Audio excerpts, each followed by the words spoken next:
안녕하세요. 사연 읽어주는 삽별입니다. 오늘도 저와 함께 재밌는 사연 들어보세요. 용서는 상대를 위한 게 아니에요. 나를 위한 거예요. 응급실 복도에 남자가 서 있었습니다. 박영수, 5년 만이었습니다. 이혼 후 단 한 번도 보지 못했던 사람.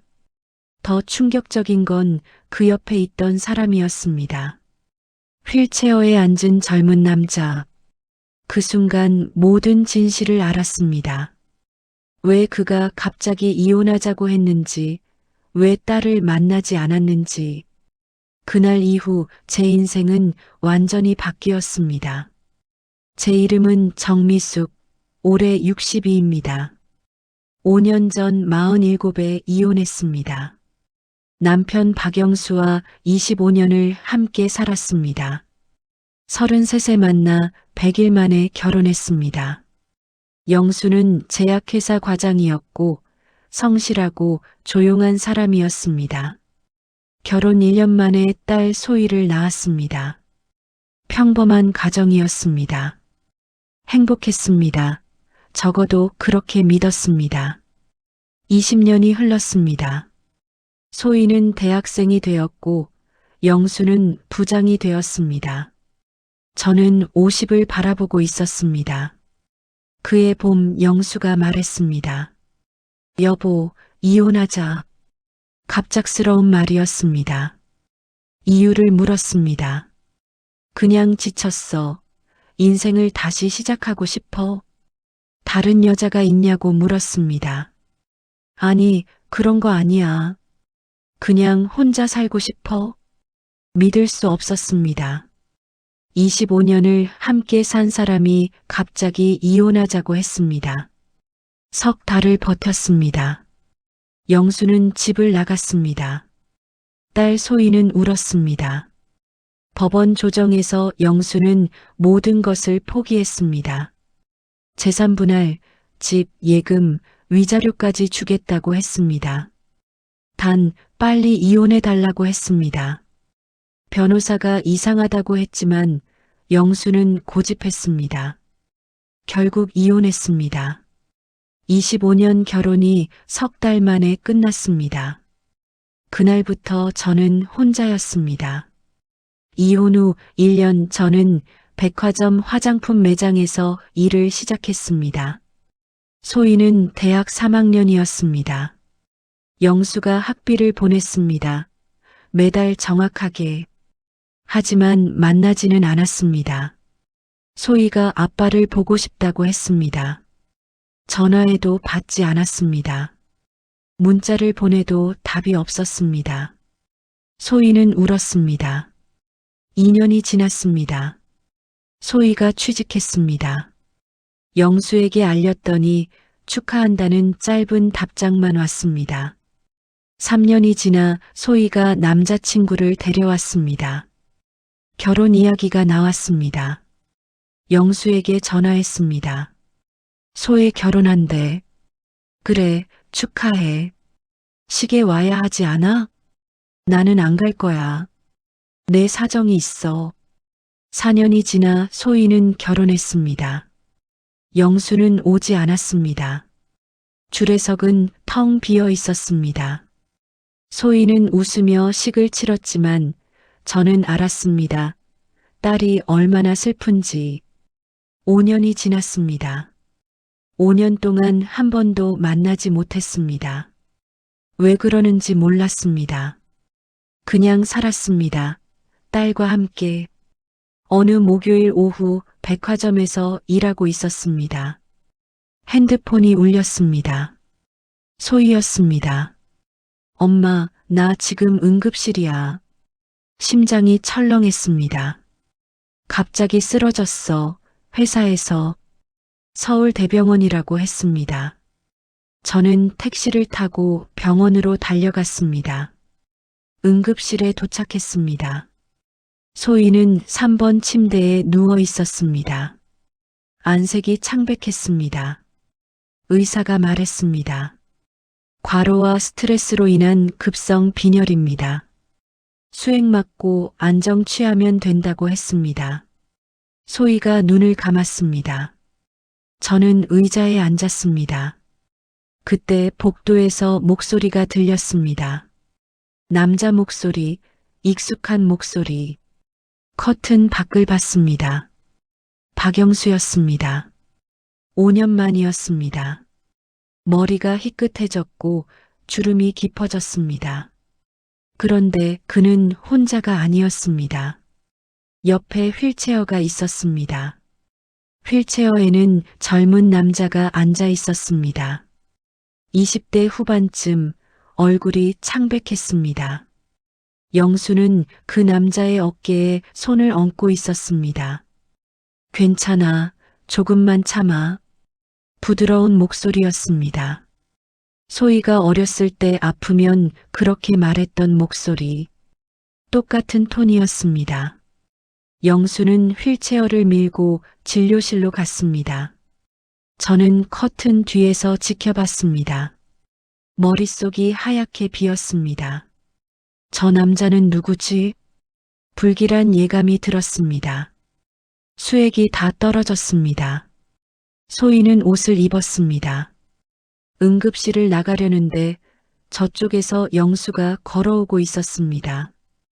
혼자였습니다. 피할 수 없었습니다. 영수가 가까이 왔습니다. 미숙 씨, 5년 만에 듣는 제 이름이었습니다. 저는 대답하지 않았습니다. 소희, 괜찮아? 그때 소희가 나왔습니다.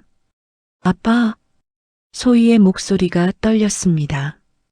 5년 만에 재회였습니다. 아빠, 보고 싶었어. 영수는 눈이 붉어졌습니다. 저는 물었습니다. 아까 그 사람은 누구예요? 영수의 얼굴이 하얗게 변했습니다. 소희가 물었습니다. 누구예요, 아빠? 영수는 한참을 망설이다 낮게 말했습니다. 내 아들이야. 세상이 멈췄습니다. 내 아들 박준호. 소희가 비틀거렸습니다. 저는 소희를 붙잡았습니다. 언제부터요? 25년 전부터. 저는 웃었습니다. 소리 없이. 우리 결혼하기 전부터라는 말이었습니다. 엄마는요?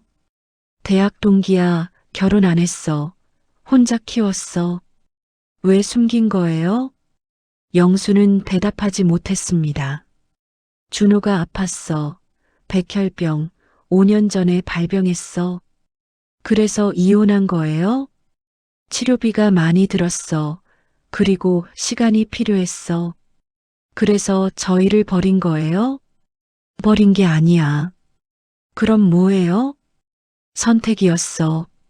소희가 울기 시작했습니다. 아빠, 나는요? 나는 뭐예요? 소희야, 나도 아빠 딸이잖아요. 알아, 미안해.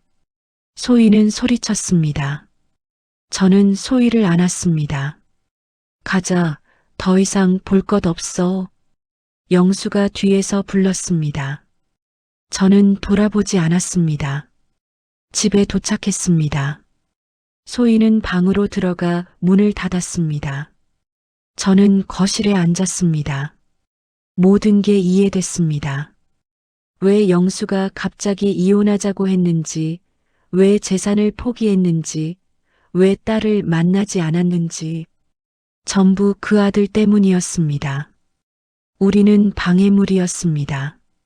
버려야 할 짐, 25년 거짓말 위에 세운 결혼, 영수에게 다른 여자가 있었다는 것, 아들이 있었다는 것, 25년 동안 두 가정을 오갔다는 것, 전부 몰랐습니다. 핸드폰이 울렸습니다. 영수였습니다. 받지 않았습니다. 문자가 왔습니다. 미숙 씨, 만나서 얘기하자, 제발. 저는 문자를 지웠습니다. 소의 방에서 울음소리가 들렸습니다. 문을 열었습니다. 소희는 침대에 엎드려 울고 있었습니다. 저는 옆에 앉아 등을 쓰다듬었습니다. 엄마, 나 뭐야? 딸이야, 내 딸. 아빠한테는 아니잖아. 저는 대답하지 못했습니다. 모녀가 함께 울었습니다. 그날 밤 저는 잠들지 못했습니다. 울 힘조차 없었습니다. 일주일이 지났습니다. 영수에게서 계속 연락이 왔습니다. 모두 무시했습니다. 어느 날 저녁 초인종이 울렸습니다. 영수였습니다. 얘기 좀 하자. 저는 문을 열어줬습니다. 5년 만에 이 집에 오는 것이었습니다. 거실에 앉았습니다. 말해요. 미안해. 미안하다는 말 그만해요. 영수는 고개를 숙였습니다. 준호 엄마는 대학 때 사귀던 사람이었어. 졸업하고 헤어졌는데 나중에 임신했다고 연락이 왔어. 낳겠다고 했어. 혼자 키우겠다고. 당신은요? 나는 도와줬어. 돈으로. 결혼하고도요? 응. 25년 동안요? 영수는 고개를 끄덕였습니다. 왜 말 안 했어요? 당신이 떠날까봐. 저는 웃었습니다. 결국 당신이 먼저 떠났잖아요. 5년 전에 준호가 백혈병 진단받았어. 치료비가 많이 들었고 시간이 필요했어. 그래서 우리랑 이혼한 거예요? 준호 곁에 있어야 했어. 그럼 우리는요? 미안해. 저는 일어섰습니다. 나가요. 영수는 일어나 문으로 걸어갔습니다. 정말 미안해. 저는 대답하지 않았습니다. 문이 닫혔습니다. 그날 저는 결심했습니다. 더 이상 그 사람에게 마음 쓰지 않기로. 석 달이 지났습니다. 저는 심리 상담을 받기 시작했습니다. 상담사는 말했습니다. 용서는 상대를 위한 게 아니에요. 자신을 위한 거예요. 그 말이 와닿았습니다. 소희도 상담을 받았습니다. 조금씩 나아졌습니다. 6개월이 지났습니다. 영수에게서 문자가 왔습니다. 준호가 세상을 떠났습니다. 저는 문자를 오래 봤습니다. 장례식에 갔습니다. 소희와 함께. 영수는 상주석에 앉아 있었습니다. 많이 야위었습니다. 저는 분양했습니다. 영정 사진을 봤습니다. 젊은 남자 웃고 있었습니다. 소희도 저랬습니다. 영수가 우리를 봤습니다. 와줘서 고마워. 저는 고개를 끄덕이고 나왔습니다. 소희가 물었습니다. 엄마, 괜찮아? 응, 괜찮아. 정말 괜찮았습니다. 미움도 슬픔도 없었습니다. 그저 끝났다는 느낌. 1년이 지났습니다. 영수가 만나자고 했습니다.